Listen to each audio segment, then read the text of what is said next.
Good afternoon. I'm here with Mélody, BRUNOT, and Emre AKAN, both of DLA PIPER. Mélody works in M&A, and Emre is more a tax expert. Is that right? That's right. Thank you very much. This is not your first IPEM. You've already told me that, and you were here last year in Cannes.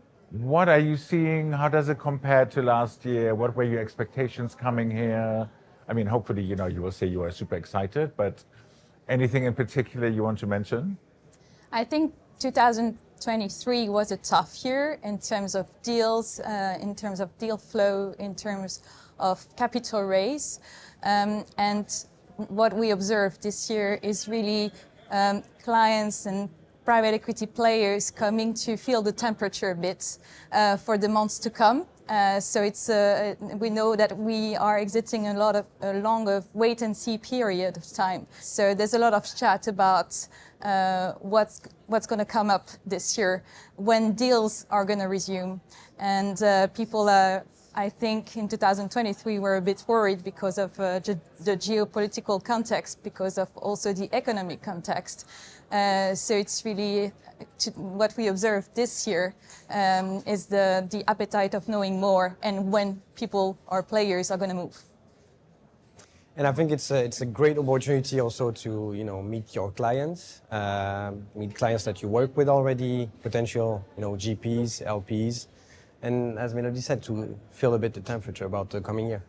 Apparently 25% more people at Cannes this year than last year, so that's probably sort of confirmation of what you just said. In general, trends for 24 in the marketplace? Yeah, after the low deal activities in 23, we would expect the deal activity to resume a bit. The question is when.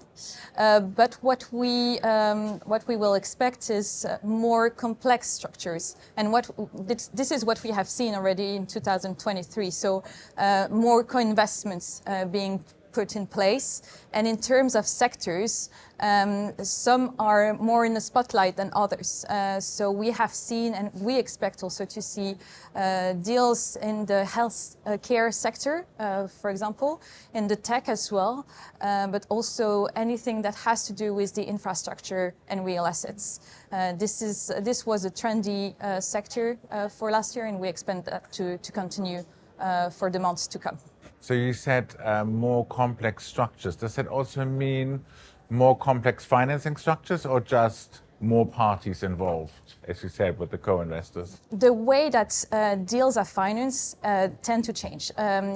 Because of the interest rates rise, we've seen more private credit coming into play. And that's where also private equity players have a role to play. So indeed, discussions are different, and the structures we put in place also vary now. So more work for you, basically. What about challenges? I mean, I think it's impossible not to mention the rising interest rates, right?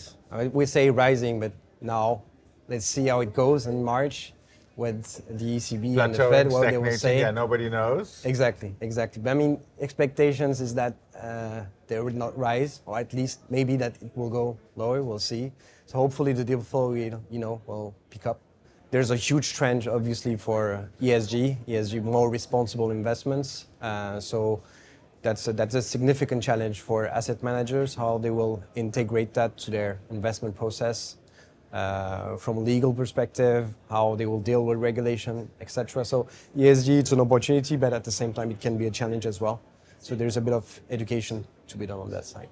Well, I'm sure your clients will get very good counsel from you. So good luck for 24, and thank you for coming. Thank you very much.